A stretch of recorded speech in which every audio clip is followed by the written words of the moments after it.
Penny with SwissWatchExpo. Today I'm looking at the size difference between the 24mm Rolex Oyster Perpetual and the 26mm Rolex Oyster Perpetual Datejust. Now these are both quite small watches, especially by today's standards. Women are wearing larger watches, but they're both great choices, especially if you want a smaller watch. These are both on the Jubilee bracelet with the fluted bezel, which I think is just classic Rolex, and I think you'll notice that the biggest difference between these two, aside from the size, is the date.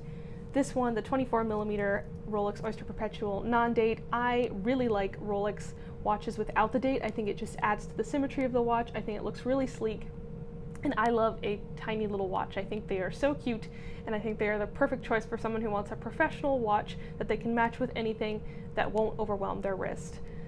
A 26mm is also a great choice. This one adds the date functionality, which of course is a great option, but it disrupts the symmetry of the watch just a little bit, which, you know, if that does not bother you, then definitely go ahead and pick up a Rolex Datejust. I think these are great watches. They're classic Rolex, and both of these, with the Jubilee bracelet, the fluted bezel, the silver dial, and the stick hour markers, just make them look like great professional everyday watches.